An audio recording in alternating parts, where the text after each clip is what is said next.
Padre, por esta oportunidad, porque cada vez que hablamos tu palabra es una oportunidad de entregar vida, porque tu palabra es vida y es espíritu. No es una palabra muerta, sino que es una palabra que va y lleva fruto, y lleva una semilla que se planta en los corazones, y esa semilla tiene que dar fruto. Y para eso nuestros corazones, los de los que oímos, tienen que estar preparados, predispuestos a recibir esta buena semilla. Así te pedimos de que esta buena semilla caiga en buenos corazones esta tarde, en todos aquellos que son ya hijos tuyos, y en todos los que todavía no lo son, que se les caigan las vendas por reconocer la verdad, porque la verdad nos hace libres. En el nombre de Jesús, amén. Amén. El misterio de la bestia, segunda parte. ¿Estamos? La semana pasada vimos que estamos intentando saber qué es este misterio de la bestia que sale en el Apocalipsis 13, o en Apocalipsis 17, mejor dicho. Cuando Juan vio una bestia espantosa, y preguntó quién era esta bestia. Vimos la semana pasada cómo ya esta bestia era un sistema político, porque dijimos que se podía confundir en que fuera un sistema político, un sistema religioso, que fuera una persona o que fuera un espíritu. Y vimos la semana pasada que esta bestia era un sistema político, con leyes políticas para destruir a la humanidad, como las que vimos que estaban aconteciendo. Ya no vamos a repetir el mensaje de la semana pasada porque ya lo dimos. Esta semana nos hemos todo levantado con la gran noticia del bombardeo que hay en Israel. Esto es un sin parar. De momento es la franja de Gaza contra Israel. De momento. No están metidos Irak, no está metida Rusia, no está metida Turquía. Entonces podemos considerar que de momento no es la guerra de Gog y Magog de Ezequiel 37 y 38.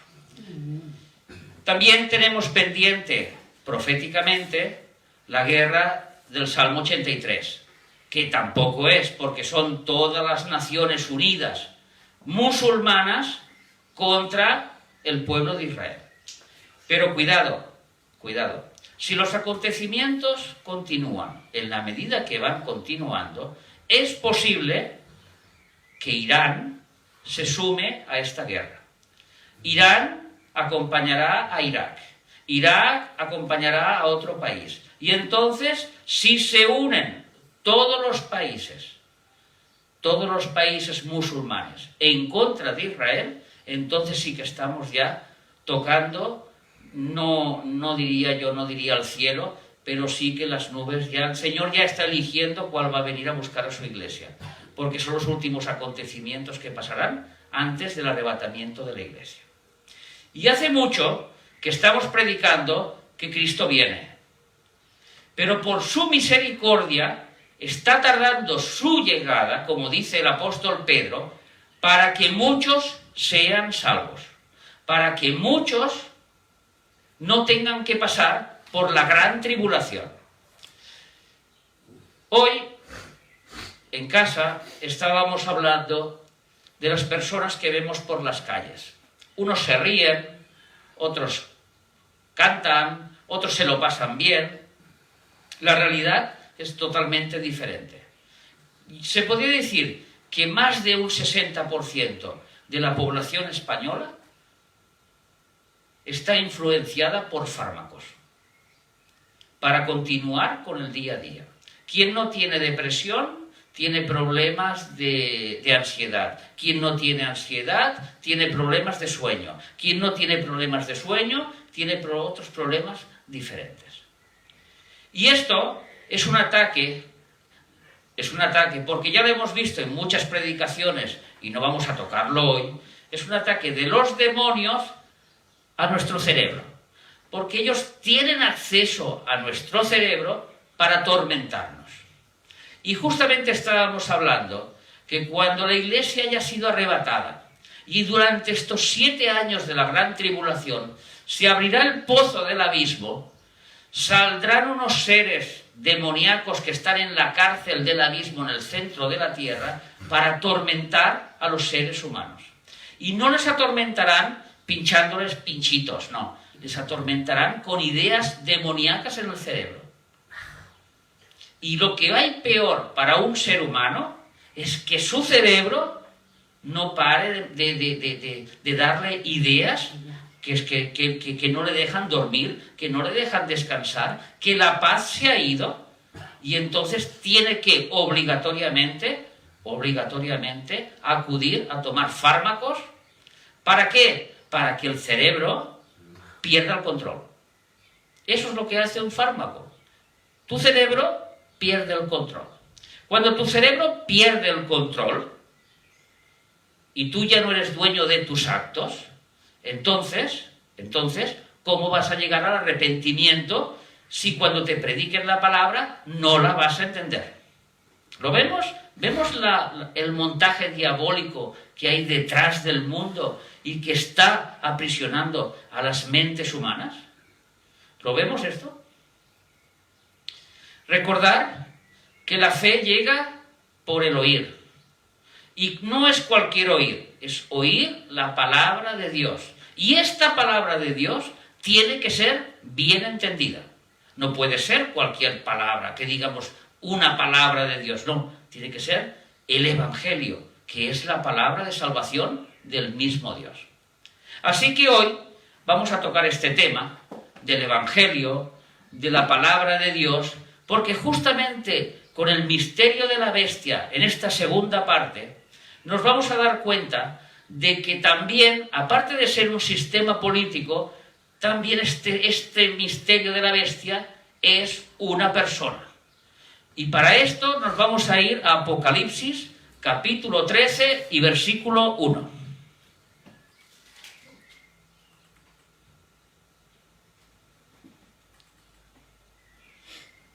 Me paré sobre la arena, Apocalipsis 13, 1. ¿No sale? Subió pues Abraham de Egipto. Apocalipsis 13, Apocalipsis 13, 1. Apocalipsis 13, Ay, me sale genial. versículo 1. Está bien, está bien. Tienes razón. Me paré. No, aprieta Apocalipsis, por favor. Ya está apretado. No, está apretado. Sí. Vale. Me paré sobre la arena del mar. Escribe el apóstol Juan. Y vi subir del mar una bestia. Vamos a ver quién es esta bestia. Que tenía 7 cabezas. Ya vimos que serán los 7 imperios mundiales que han habido contra el pueblo de Israel. Es importante, no contra la Iglesia, contra el pueblo de Israel. Porque en este Apocalipsis la Iglesia ya ha sido arrebatada. Entonces estamos hablando del pueblo de Israel, de los santos que quedan en el pueblo de Israel. Y tenía 10 cuernos, que vimos que era la confederación de los 10 últimos, del último imperio de 10 países. Y sobre sus cuernos 10 diademas, porque estos 10 países ahora sí que tenían autoridad, tenían diademas o coronas, mejor dicho, porque son el símbolo de la autoridad. Y sobre sus cabezas un nombre blasfemio. Y la bestia que vi era semejante a un leopardo, y sus pies como de oso, y su boca como de boca de león, y el dragón le dio su poder y su trono y grande autoridad. Esto ya lo vimos en Daniel, en otras conferencias, cuando Daniel tuvo la visión de las 4 grandes bestias, y la última era esta bestia que no tenía posibilidades de compararla con ningún animal.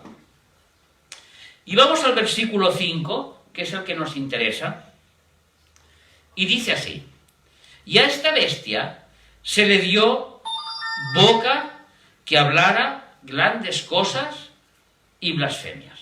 De todos los animales que hay en el mundo, de todos los animales, todos los que tengan boca, ninguno tiene la posibilidad de hablar, de comunicarse entre ellos bajo el lenguaje que el Señor les ha dado, bajo la sabiduría que Dios les ha dado. Pero la inteligencia que tiene el hombre es única en toda la tierra para comunicarse con sus seres prójimos y con Dios, mediante la boca, mientras la forma de hablar. Entonces podemos empezar a entender que este ser, que esta bestia, que ya vimos que era un imperio, ahora también es un hombre. Y esto vamos a verlo en Segunda de Tesalonicenses. A ver, vamos a ver, que lo tengo aquí, perdonad, Segunda de Tesalonicenses, capítulo 2, y versículo 3 y 4.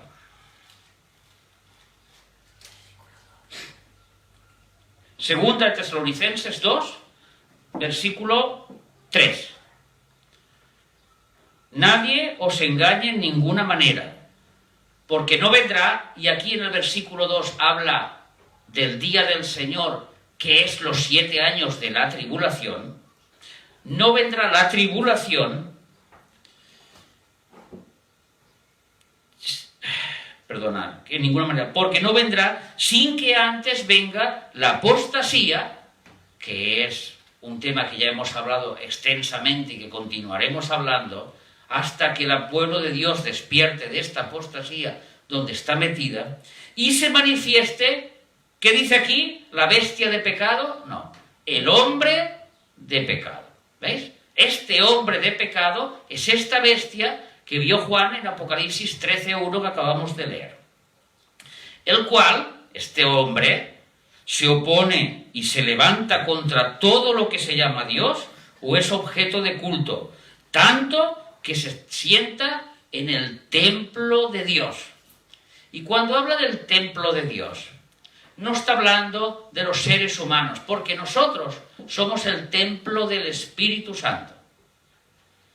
Pero en el templo del Espíritu Santo es imposible que se siente el anticristo, porque los hijos de Dios son hijos de Dios. Otra cosa son los anticristos, que veremos dentro de unos minutos. Y cuando aquí está hablando del templo de Dios, está hablando de la próxima reconstrucción del templo que se realizará en Jerusalén. Como Dios, haciéndose pasar por Dios. Amén. O sea que ya vemos que esta bestia, que es un sistema político, también es una persona. ¿Y de quién nos habla concretamente la Biblia y le puso nombre a esta persona? Fue el apóstol Juan. En las epístolas del apóstol Juan, que fue el que escribió el Evangelio de Juan y escribió el Apocalipsis, luego escribió 3 cartas a las iglesias, y en estas 3 cartas da nombre de este personaje, y él le llama el anticristo. Vamos a leer en Primera de Juan, capítulo 2 y versículo 18.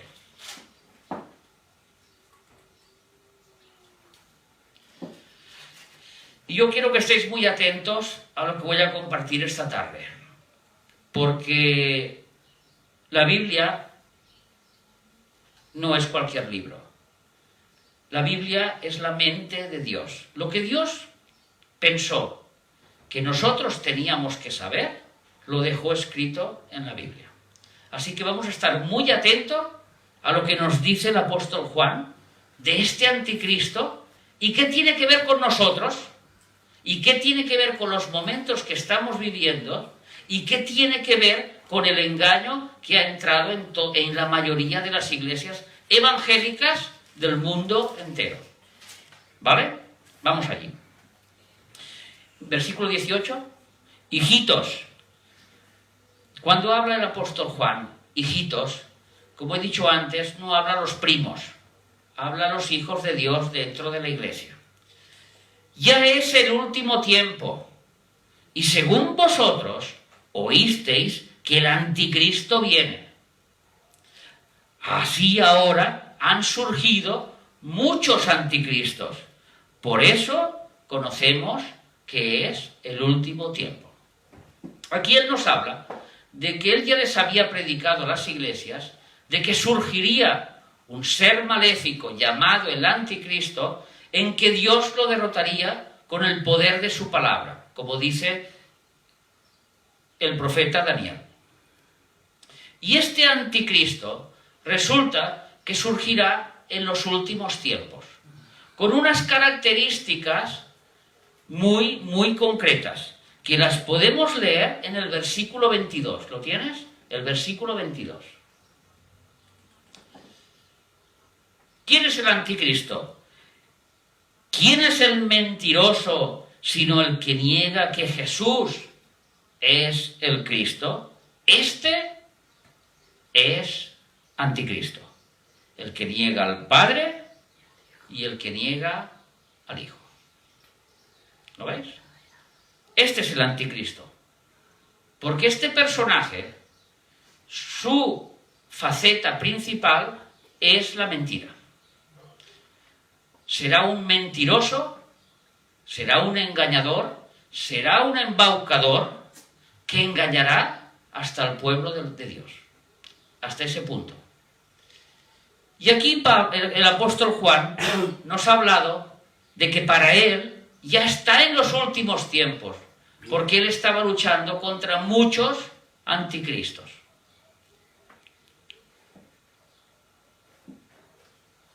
Y estos anticristos que estaba luchando el apóstol Juan, él dice de dónde han salido.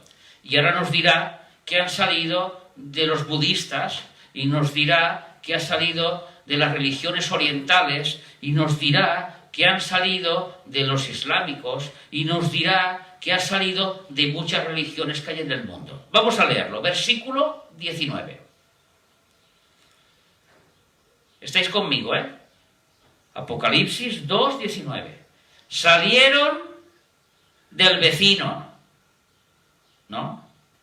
Salieron de nosotros. Pero no eran de nosotros. Porque si hubieran sido de nosotros, habrían permanecido con nosotros. Pero salieron para que se manifestase que no todos son de nosotros. Y estos que salieron de las iglesias, no era el cristiano que se siente en el banco número 13, fila 2, puerta 4. No. Tampoco era la cristiana que canta en el coro en la segunda fila, la tercera de la izquierda. Tampoco era esa. Estos que salían de nosotros eran los líderes y pastores que estaban llevando las iglesias. Y que no eran cristianos. Y que no eran hijos de Dios. Y que se dedicaron a, escucharlo bien, a implantar mentiras dentro de la iglesia. Por eso Juan les llama anticristos. Porque están en contra de Cristo. Porque están en contra de Dios. Pero pastor, pero si hablan de Jesús y predican perfectamente con la Biblia. Vamos a ver. Mateo, capítulo 4.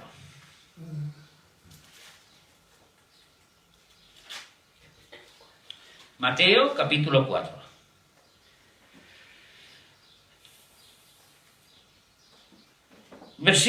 Solo quiero leer un versículo, porque lo demás no vamos a leerlo todo.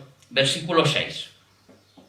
Aquí, cuando Jesucristo ya ha sido bautizado en el Jordán por Juan, y el Espíritu le impulsó a estar en el desierto durante 40 días, allí fue tentado por el mismísimo Lucifer, no por cualquier ángel, cualquierita demonio que hay por ahí, no, el mismo Lucifer se presentó en persona a tentar a Jesús. Cuando la Biblia dice que a Dios no lo puede tentar nadie. Pero como Dios quería que todos vieran de que él no podía ser tentado, pues dejó que pasara este acontecimiento y dejarnos una enseñanza muy grande. Mirad, cuando se inaugura un puente, se suelen hacer unas pruebas, no para derribar al puente, sino para demostrar que el puente no puede ser derribado. ¿Lo entendéis? A Jesús se le hizo unas pruebas no para hacerle caer, sino para demostrar que él no puede caer. Jesús no estaba inclinado al pecado, porque Jesús era Dios y era hombre, y su naturaleza no le permitía pecar. Nunca. Jesús no hubiera resbalado nunca en el pecado, porque su naturaleza no está contaminada con el pecado. Y entonces, este ser maléfico se presenta delante de Jesús con la Biblia, con la palabra de Dios. Imaginaros si es maligno. No se presentó con otras cosas, con otras tentaciones, sino con la misma Biblia. Y le dice, si eres hijo de Dios, tal como dijo la voz cuando fue bautizado, este es mi hijo amado, a él oíd. Pero aquí el diablo le hace como a Eva, sustituye palabras de la Biblia. Y resulta que a Eva le dijo, ¿con que Dios os ha dicho que no comáis de todos los árboles? Ahí metió la mentira dentro de la misma palabra de Dios. Y a Jesús le hizo lo mismo. Así que si eres hijo de Dios, pero olvidó la palabra amado, porque antes se había escuchado, este es mi hijo amado. ¿Lo veis? ¿Cómo está el engaño? No cumplió la palabra tal cual. Y entonces le dice a Cristo,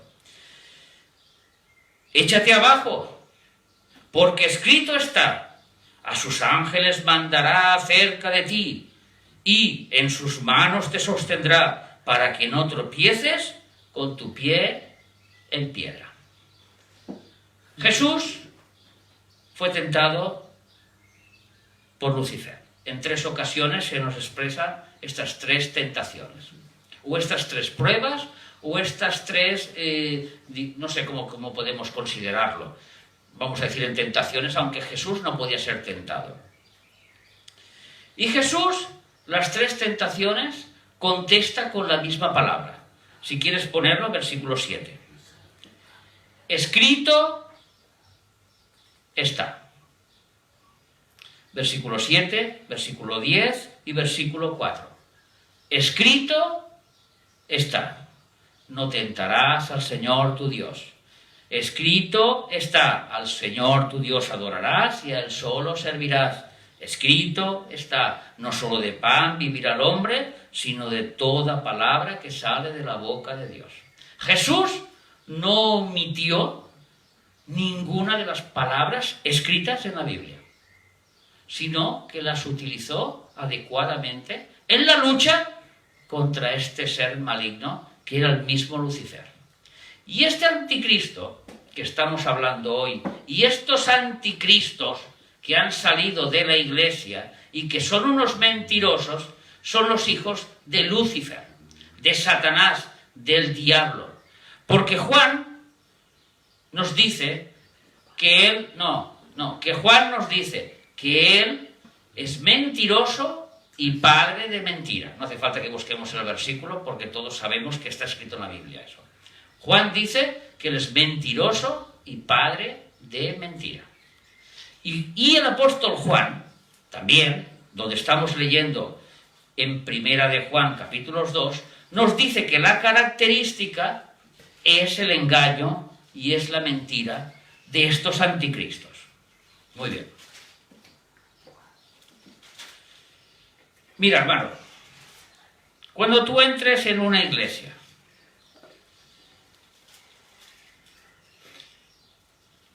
y el pastor empieza a predicar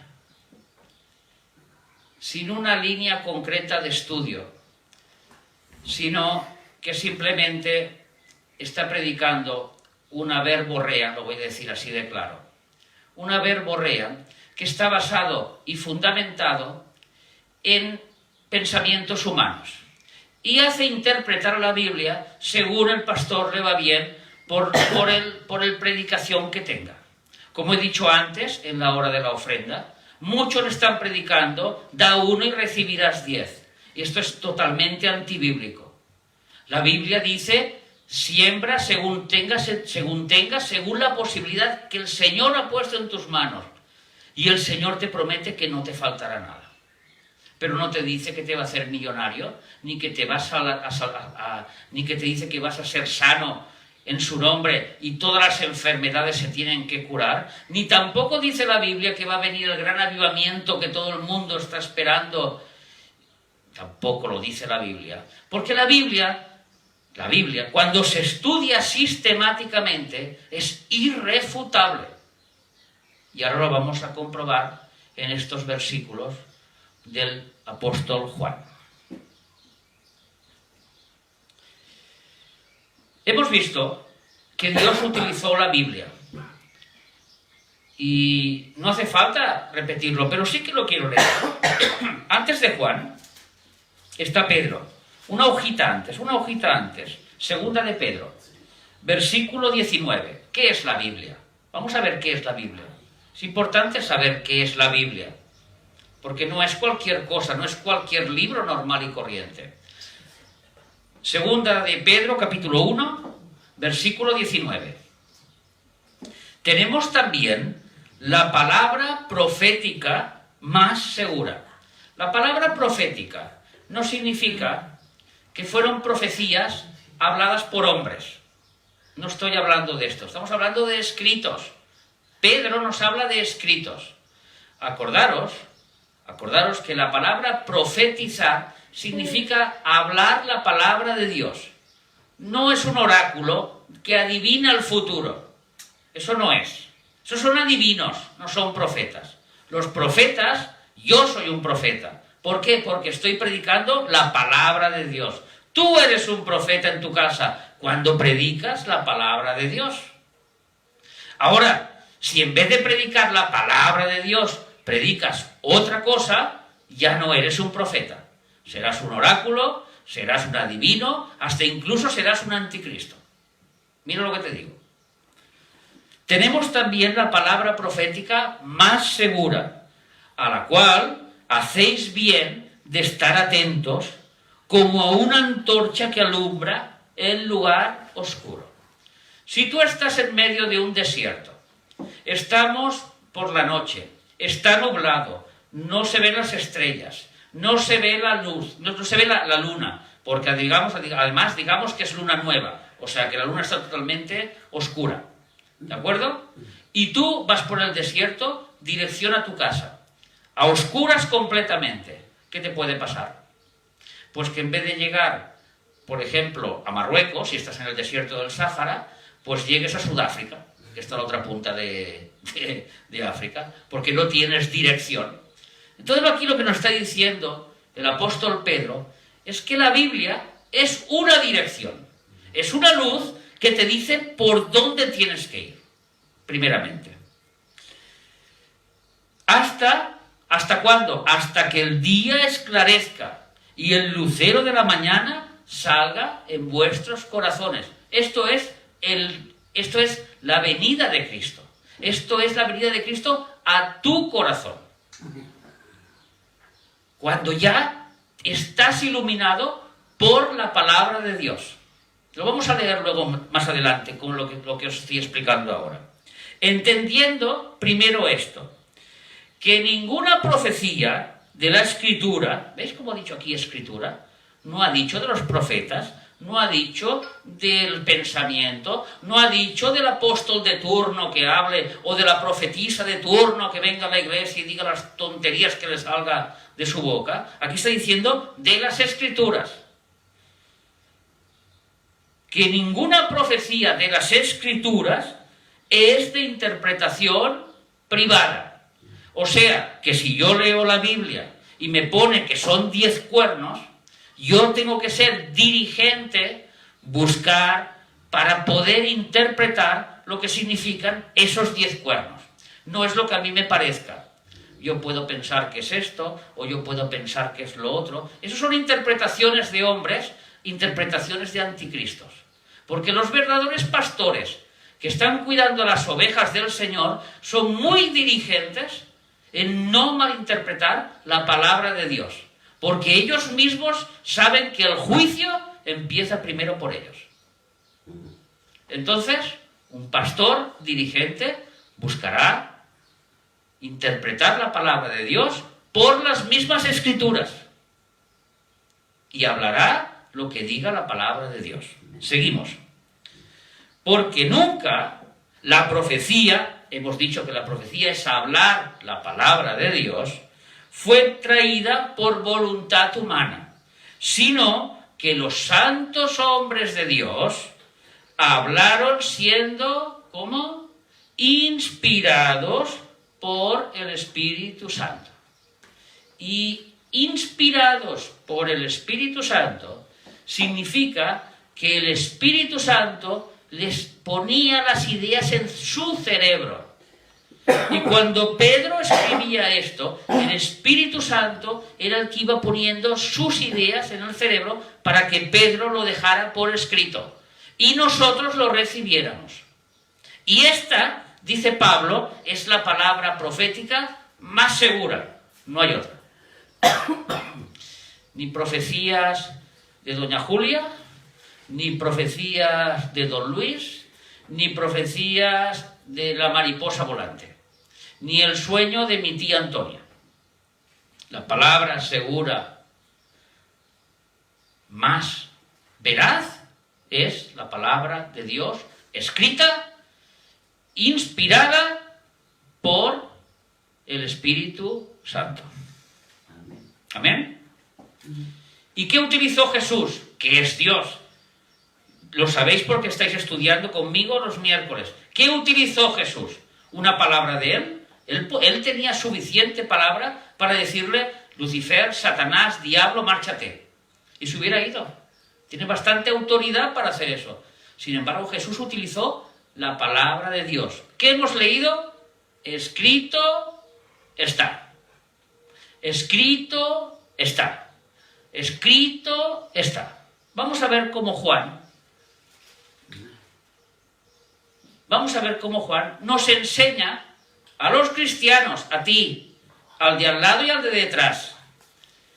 Te enseña cómo discernir a los anticristos que están encima de los púlpitos engañando al pueblo de Dios. Porque esta batalla, hermanos, no lleva 2 días, lleva 2000 años. Que hay anticristos metidos en todas las iglesias. Pero en los últimos tiempos, en que la venida del Señor está tan cerca, se ha multiplicado de tal forma que ha entrado la apostasía. Tengo muchas predicaciones sobre la apostasía en internet. Tengo muchas predicaciones de ese tema en internet. No voy a entrar en la apostasía porque no es el tema de hoy. Pero hoy, la novia de Cristo, que Él la ama con locura, que Él la vistió de blanco, que le limpió todas las manchas y que tenía y todas las arrugas, hoy muchas iglesias la han convertido en una prostituta. Y le han puesto unos pendientes para parecerse más a la Lady Gaga que sale por la tele. Y otros les han puesto una minifalda a esta iglesia para atraer a los ojos de los hombres mundanos para que puedan diezmar en la iglesia. Y otros la han pintado como una prostituta porque así en el mundo la verán mejor. Y Jesús vendrá a buscar una iglesia limpia, sin mancha y blanca. Si este mensaje no te interesa, da media vuelta, márchate y no lo mires. Pero si hoy escuchas este mensaje y mañana vas a estas iglesias y vuelves allí a ir a estas iglesias, tú te haces partícipe de manchar a la novia de Cristo. Esto es así de duro y así de cruel. Porque cada uno somos dueños de nuestros actos y cada uno seremos juzgados por nuestros actos y cada uno seremos juzgados por la luz que Jesús nos ha dado a nuestro entendimiento. ¿De acuerdo? ¿Seguimos? Amén. Vemos de dónde han salido estos anticristos. Vemos que hablamos de los últimos tiempos.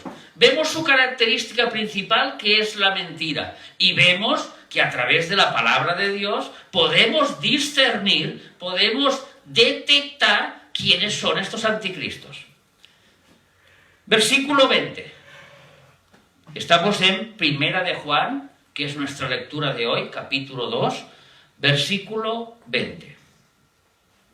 Pero vosotros, le dice Juan, porque Juan ya lo tenía, le dice, pero vosotros tenéis la unción del Santo. Sí, pastor, en mi iglesia viene uno y nos da la unción. Sí, pastor, vino el apóstol Felipe y nos repartió la unción a todos. Es que vino la profetisa de turno y repartió esa doble porción de unción. En primer lugar, todos estos que he nombrado, todos, que van repartiendo la unción, son anticristos. Así de claro y así te lo tengo que decir. A todos. Y lo único que te pueden repartir son demonios. Porque ellos son hijos del demonio. Y hablo duro y claro, porque estamos en momentos no peligrosos y feroces, sino los últimos segundos antes que esta iglesia sea arrebatada. Y si yo con este mensaje logro rescatar a uno, habrá fiesta en los cielos porque uno se ha arrepentido. O sea que imaginaros si es importante esto. ¿Qué es la unción? La unción, hermanos, se utilizaba en el Antiguo Testamento como símbolo del Espíritu Santo. Y, por ejemplo, fueron ungidos los reyes, como el rey Saúl. El rey Saúl, para todos los que no lo sepáis la historia, fue el primer rey que hubo en el pueblo de Israel. Fue el primer rey que fue demandado por el pueblo de Israel cuando desestimó el gobierno teocrático de Dios. Y entonces dijo, nosotros queremos ser como los otros reinos. Y queremos un rey como los otros reinos. Y Dios le dijo a Samuel, dales el rey que se merecen. Y les dio a Saúl. Y a este Saúl no lo ungió con vinagre, lo ungió con aceite. Con el aceite del Espíritu Santo. Para que el pueblo y para que nosotros entendamos que todos los que están delante, no todos son cristianos. Estaban entre nosotros, salieron de nosotros y se manifestaron. Lo hemos leído. Fueron ungidos los sacerdotes, la familia de Aarón en Éxodo. Fueron ungidos los profetas, como el profeta Eliseo. Pero cuando llegamos al Nuevo Testamento, empieza el caos. Tenemos una religión, que es el judaísmo. Tenemos un silencio durante 400 años de los profetas, porque el pueblo de Dios estaba siendo guiado por los profetas de Dios directamente. Pero Dios ya no iba a tratar a la humanidad más de esta forma. Ahora, el mismo Dios nos enviaba a su Hijo para que a través de Él ya pudiéramos recibir la orientación de Dios hacia el pueblo y hacia nosotros. ¿Qué pasó? Pues pasó la sencillez de que a los suyos vino y los suyos no le recibieron. ¿Quiénes eran los suyos? Los tortosinos, los españoles, los mexicanos, los cubanos, los dominicanos, los guatemaltecos, los colombianos. No, los judíos, los israelitas. A los suyos vino y los suyos no le recibieron. Y entonces Jesús, cuando subió al cielo después de su sacrificio, y cuando resucitó, y cuando se presentó delante de los apóstoles, les dijo: toda autoridad se me ha dado. O sea, yo puedo hacer todo ahora. Y ahora yo os mando que salgáis de este pueblo y que prediquéis por todo el mundo.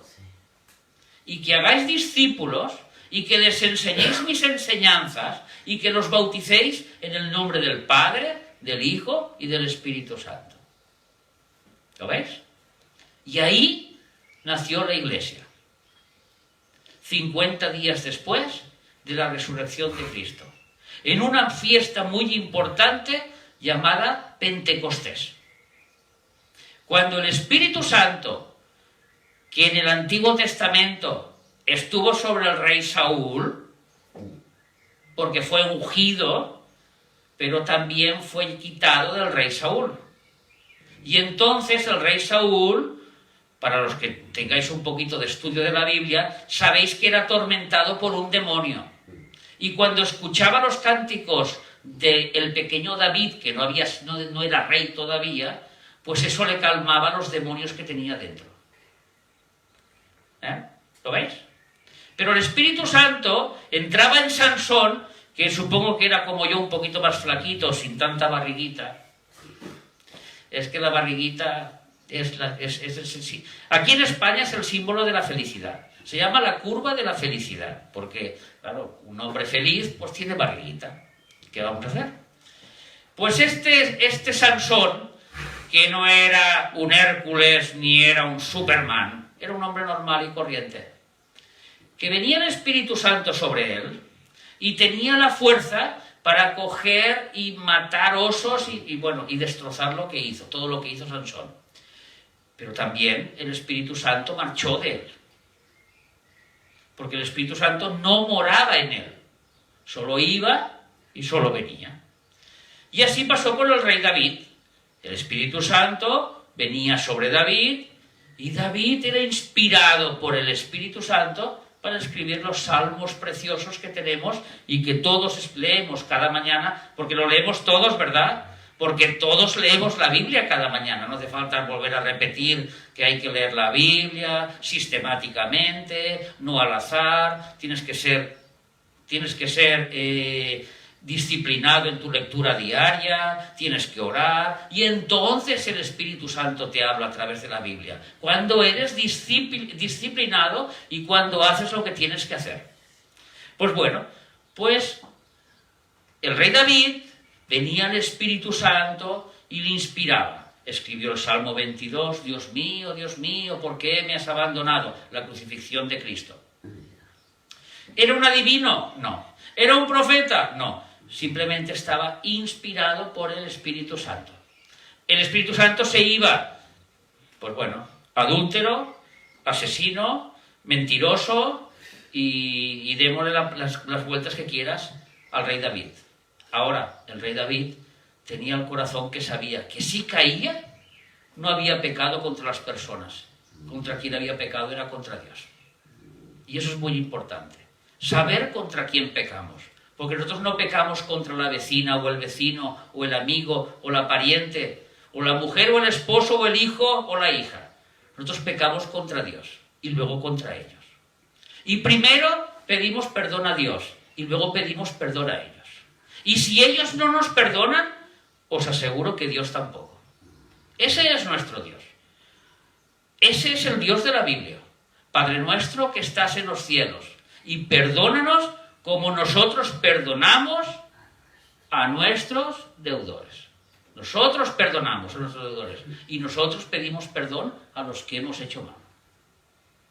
Unos nos perdonan, otros no. Tampoco no quería decir exactamente lo que he dicho, sino para que me entendáis el contexto de lo que estaba explicando. Que nosotros pecamos contra Dios. Y esa fue la enseñanza que nos dejó el rey David. Dice que su corazón era un corazón conforme al de Dios. Asesino, adúltero, mentiroso. Dios no se miraba eso. Dios miraba que él era polvo y que el pecado estaba en él, pero que su corazón luchaba contra el pecado y cuando caía se arrepentía delante de Dios sabiendo que había pecado contra Dios y Dios lo levantaba, no él, Dios lo levantaba. ¿Lo entendemos eso? Muy bien. Llegamos al Nuevo Testamento. La unción.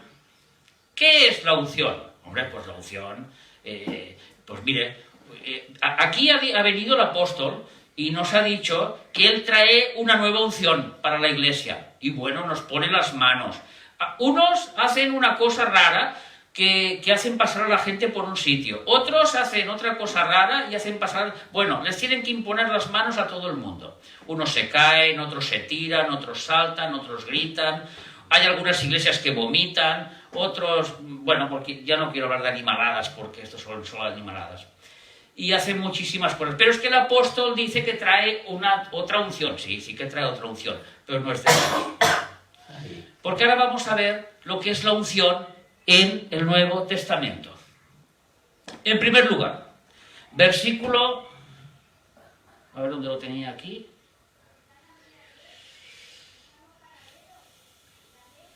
Bueno, si no, vamos a ver. Segunda de Corintios, capítulo 1 y versículo 21.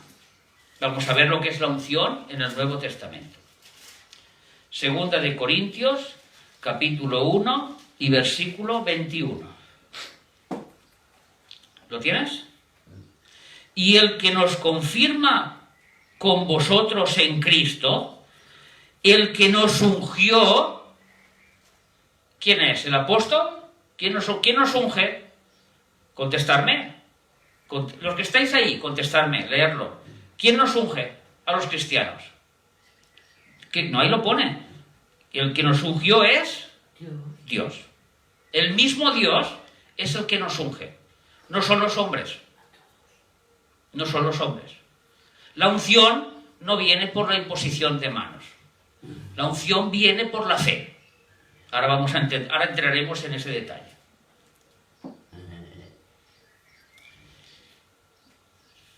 Versículo 21 de segunda donde estamos, en Primera de Juan, Primera de Juan, capítulo 2, versículo 21. Esta es nuestra lectura. Luego ya vamos saltando, buscando respuestas a lo que nos dice aquí. No os he escrito como si ignoréis la verdad. ¿Quién es la verdad? 1.21. ¿Lo tienes? 2.21, sí, perdón. ¿Quién es la verdad? La verdad es Jesús. Jesucristo dijo, yo soy la verdad. Muy bien. Yo soy el camino y yo soy la vida. No os he escrito como si ignoraseis la verdad, sino porque la conocéis la verdad. Y porque ninguna mentira procede de la verdad. Entonces, tenemos que cuando nosotros recibimos a Jesús en nuestro corazón, ya tenemos la verdad en nuestros corazones. Vale. Sigamos con lo que estamos explicando.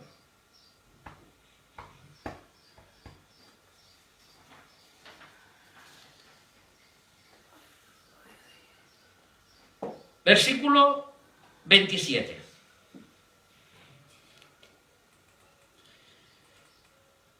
Versículo 27. Pero la unción, que ha dicho aquí antes, vosotros tenéis la unción del Santo, que nos la ha dado Dios, no nos la ha dado el vecino, Dios nos la ha dado. La unción que vosotros recibisteis de Él, ¿cuándo recibimos nosotros esta unción? Es una buena pregunta.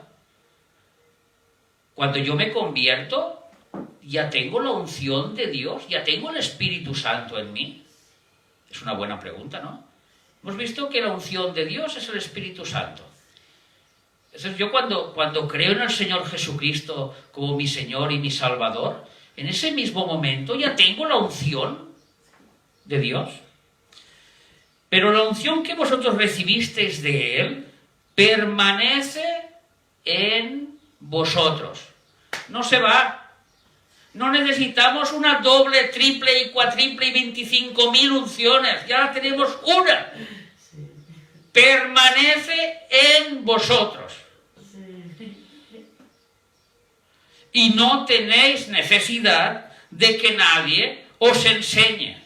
¿Os enseña el qué? La verdad. Porque la verdad la recibimos cuando recibimos a Cristo en nuestros corazones. Y cuando nosotros recibimos a Cristo en nuestros corazones, entra el Espíritu Santo en nuestros corazones. Por el amor de Dios. Efesios 1:13.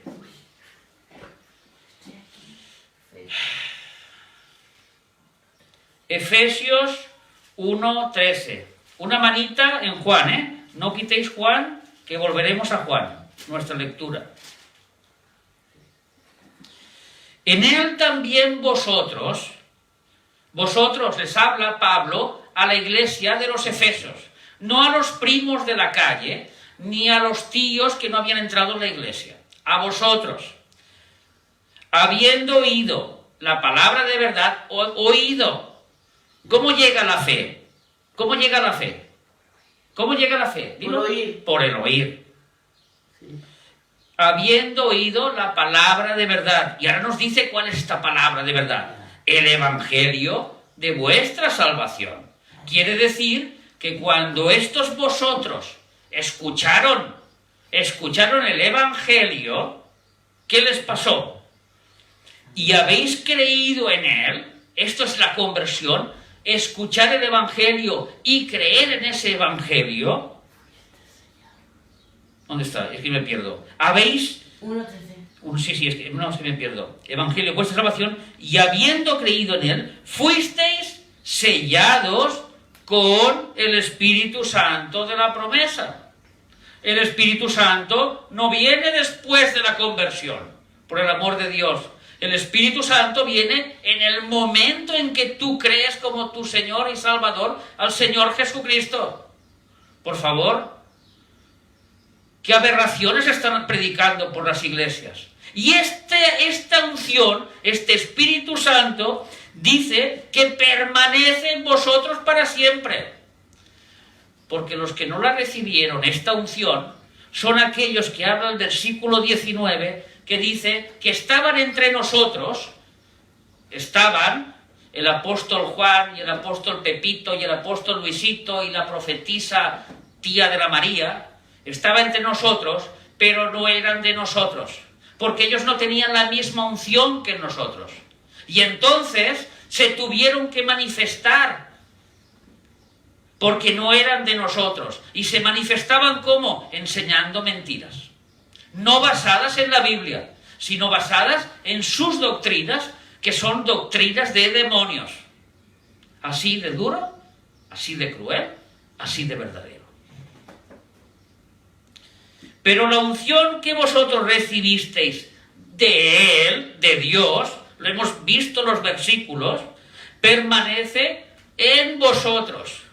Y no tenéis necesidad de que nadie os enseñe, sino que la misma unción, el mismo Espíritu Santo que está en ti, es el que te dice y el que te saca las orejas y te dice, este pastor es un mentiroso, porque lo que él está hablando, yo cuando leo mi Biblia no dice eso. Mi Biblia enseña a otro Dios. Misma os enseña todas las cosas y es verdadera y no es mentira. Según ella os ha enseñado, permaneced en él. Eso es lo que nos enseña el Espíritu Santo. Permanecer en Cristo. ¿Ves? Cómo la unción no la trae el apóstol Juan Luis. Que el apóstol Juan Luis trae musiquita. O estoy esperando que venga... Esta semana tienen que venir, me han dicho que viene la profetisa de Estados Unidos, que da unas vueltecitas por las iglesias. No te creas que viene a repartir unción, no, viene a llevarse el dinerito que puede. Y ella, pues claro, empieza a explicar, bueno, que ella subió al tercer cielo, bajó al infierno, pasó por Júpiter, dio 3 vueltas a Marte y bueno, trae unos mensajes que maravillan al mundo entero, sobre todo a los incautos que no estudian la Biblia cada mañana, a esos. Pero si tú estudias la Biblia y tienes al Espíritu Santo, tarde o temprano se te encenderá una luz. Porque el Espíritu Santo viene a buscar una iglesia sin mancha y pura. No viene a buscar una iglesia, una prostituta o una que esté manchada. Y al Espíritu Santo no le interesa si la iglesia tiene 10.000 miembros o tiene 4. Él quiere que los que sean estén limpios y puros. Amén. Eso es lo que le interesa al Espíritu Santo. No le interesa otra cosa. No le interesa tu bienestar económico. Le interesa tu vida espiritual sea blanca y pura. Y que tu luz brille allí donde vayas. Y que defiendas la verdad allí donde estés. Eso es lo que quiere el Espíritu Santo. Ya te he dicho que si no querías escuchar este mensaje, da media vuelta y no lo escuches. Te he avisado. Porque a partir de ahora serás culpable de la muerte de Cristo. Así de claro están las cosas. Tal como lo dicen Hebreos. Porque si Cristo ya murió una vez por los pecados, ¿cómo es posible que vuelva a morir otra vez por otros pecados? ¿O no lo habéis leído en Hebreos eso? He dicho, Juan ha empezado, hijitos queridos y amados.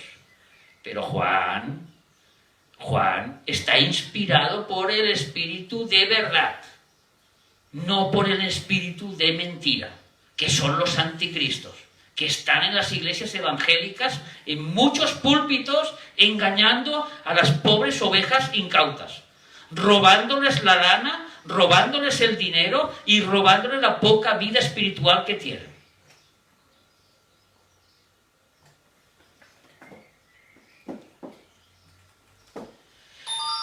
Pero pastor, yo he escuchado mucho tiempo, yo también estaba ahí, yo he escuchado mucho tiempo que necesito bautizarme con el Espíritu Santo, porque claro, es que el bautismo del Espíritu Santo sale en la Biblia, que usted no lo ha leído, claro que lo he leído, ¿queréis que lo leamos? Vamos a Hechos, vamos a leerlo, va. Hechos de los Apóstoles, capítulo 10 y versículo 38. La Biblia, ¿cómo hemos dicho que se interpreta? ¿Con mis pensamientos? ¿Con lo que yo me interesa? ¿O con la misma Biblia? ¿Os acordáis, lo que ha dicho el apóstol Pedro? No es de interpretación privada, sino que los hombres fueron inspirados por el Espíritu Santo. Vamos a ver. Hechos capítulo 10. Hechos capítulo 10, sí, María, estoy buscando. Versículo... Vamos a ver. Es que lo he tenido que escribir a mano el mensaje y no lo tengo como siempre en el ordenador. Hoy hablaba con una hermanita querida y le decía, es que siempre me toca bailar con la más fea. Yo no puedo predicar de los salmos cosas bonitas, que el Señor nos quiere mucho, que el Señor nos ama. Siempre me toca bailar con la más fea. Siempre me toca enseñar cosas que mira, es que... Y sabes, se lo dije al Señor. Digo, Señor, no puede ser que esté predicando cada semana lo mismo, peleándome con todo el mundo. Si ya tenía 4 que me miraban y 3 ya no me quieren ni ver. ¿Y sabes lo que me dijo el Señor? Porque el Señor también habla, ¿Sabes lo que me dijo el Señor? Mira, Marcos, porque el Señor habla por la Biblia, el Espíritu Santo. Cuando eres disciplinado y obediente a su palabra, al pecador, perdona. ¿Qué hemos dicho de David? Pecó, pero se arrepintió. Todos pecamos, pero nos arrepentimos. Marcos, capítulo 3 y versículo 5. Cuando los fariseos, los hipócritas de los fariseos, tenían un hombre enfermo delante en el sábado, se lo trajeron a Jesús para tentar a Jesús, para hacer daño a Jesús, para ver si lo iba a sanar o no lo iba a sanar. Con esa malicia se presentaron delante de Jesús. Y Jesús, en el versículo 5 dice, entonces, mirándolos alrededor con enojo. Jesús estaba enojado, estaba enfadado, entristecido por la dureza de sus corazones, porque no entendieron que la palabra de Dios es misericordia para vida eterna. Y no utilizada para hacer daño al prójimo, como están haciendo estos anticristos. Extiende tu mano, le dijo Jesús con mucho cariño a este pobre que tenía la mano seca. Y él la extendió, y la mano le fue restaurada y sana. Y Jesús curó en el día del sábado, porque Jesús es el dueño del día del sábado, y del día del domingo, y del día del lunes, y del día del martes. Porque Él es Dios. Y cuando Jesús me dijo, ¿ves? Yo me enfadé porque enseñaban cosas malas al pueblo. Y mis pastores tienen que predicar las cosas malas que se están enseñando en el pueblo. Por eso me toca bailar con lo más feo. Sigamos. Hechos, capítulo 10 y versículo 30. Hechos 10, espérate, Mariví, perdona. Hechos 10 y versículo 40, del 42. Vamos a explicarle un poco la historia. Sí, 10:42. Vale, esto es el apóstol Pedro que está predicando y dice, y nos mandó que predicásemos al pueblo y testifiquésemos que Él es el que Dios ha puesto por juez de vivos y de muertos. Hablamos de Jesucristo. Jesucristo es el que ha puesto por juez, para que el que en Él crea se salve, el que no crea al infierno. De este Jesús dan testimonio todos los profetas del Antiguo Testamento, que todos los que en Él creyeren recibirán perdón de pecados por su nombre. Eso está hablando el apóstol Pedro.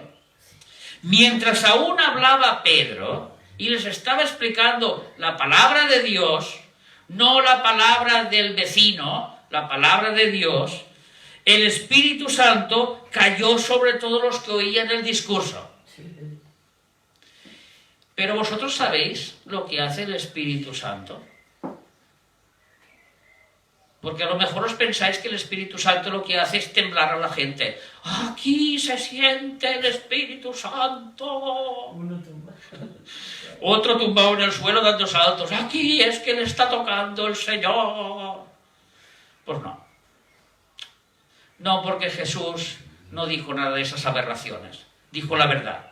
El Espíritu Santo, cuando el Padre os lo envíe, redarguirá al mundo de pecado. Y es lo que hizo aquí el Espíritu Santo. Lo redarguyó de pecado. Y todos entendieron que eran pecadores. Y que solo a través de la fe podían tener vida, si no tendrían condenación. Porque este justo, que era Jesús, hemos empezado en el versículo 42, este justo, este juez, viene a juzgar. ¿Crees? Con Jesús. ¿No crees? Al infierno. Este es el juicio. Cayó sobre todos los que oían el discurso. Y los fieles de la circuncisión, y aquí ya nos está hablando de los cristianos judíos que se habían convertido un tiempo atrás en Pentecostés, cuando nació la iglesia, cuando Jesús les dijo a sus discípulos, toda potestad me es dada. Ahora ir a predicar a todos los lugares. Y ahí empezó la iglesia en Pentecostés. Y ahí se convirtieron 5.000 hombres. Mujeres, niños, además. Y estos eran de la circuncisión, porque eso ocurrió en Jerusalén. Y en Jerusalén hace 2000 años, aparte de los romanos, habían pocos que fueran a adorar, que no fueran circuncisos, porque era la señal que Dios le había dado a Abraham, a su pueblo, de que tenían que circuncidarse al 8º día. Y los fieles de la circuncisión que habían venido con Pedro se quedaron atónitos, pasmados, plastificados, derribados por el suelo, pero no como estos de ahora, sino maravillados de que también sobre los gentiles, uy, Dios mío, a ver, pueblo de Dios, a ver, pueblo de Dios, a ver si nos entendemos. Es que esto hay que entenderlo, porque si no lo entendemos es cuando vienen estos hijos del diablo, estos anticristos, y engañan a todas las pobres ovejitas, y os lo creéis todo. ¿Vale? Vamos a entenderlo bien. Los gentiles son todos aquellos que no pertenecen al pueblo de Dios.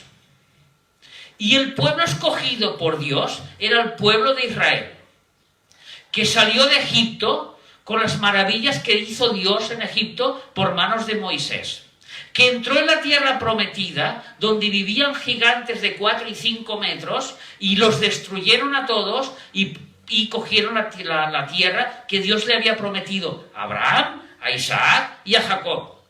Y este es el pueblo de Dios que ha llevado la palabra de Dios durante 3000 años, desde Abraham hasta el tiempo de Jesucristo. Pero he dicho que cuando Cristo vino al mundo, a los suyos vino, y los suyos le dijeron tururut. Así le dijeron los suyos, tururut. Y entonces Jesús dijo, pues tururut para vosotros, porque vosotros no me queréis, no os desecharé. Habrá un remanente fiel siempre en Israel, pero tranquilos, que yo incorporaré una nueva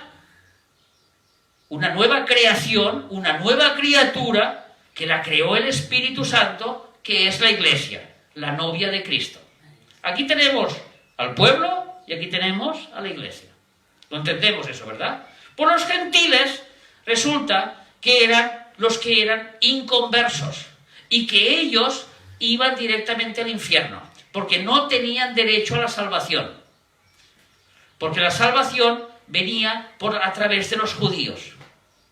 Y muchos gentiles que realmente creían en Jehová Jireh, en el Dios Todopoderoso, en el Dios del Antiguo Testamento, que es el mismo que era del Nuevo, muchos de ellos se convertían al judaísmo. Todo era por fe. ¿Vale? ¿Lo tenemos claro? Perfecto.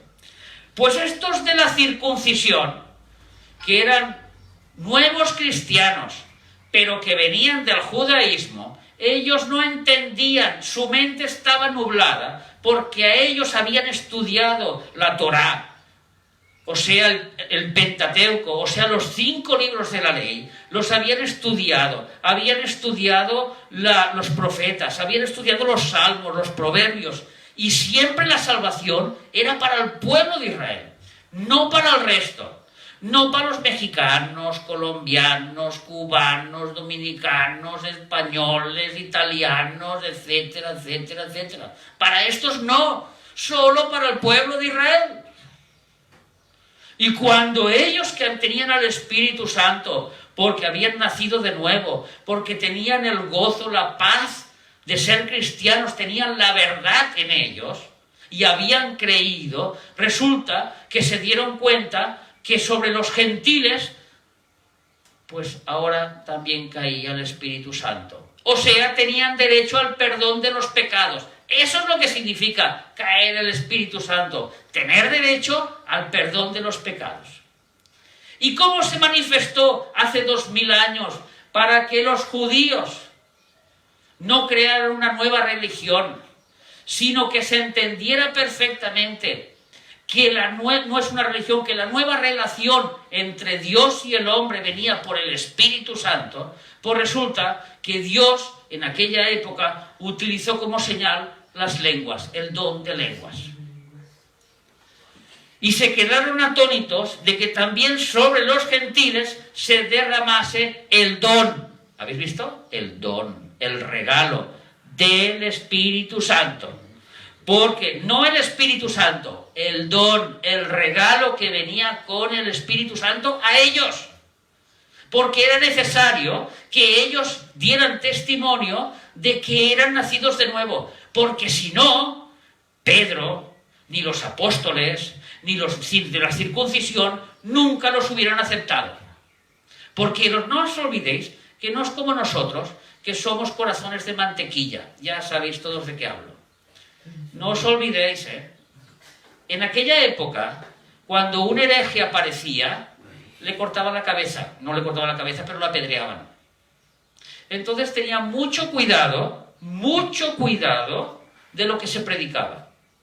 Mucho cuidado de interpretar mal la Biblia. Mucho cuidado de querer engañar a Dios en la predicación. Mucho, Y entonces ellos no podían aceptar a cualquiera en sus iglesias.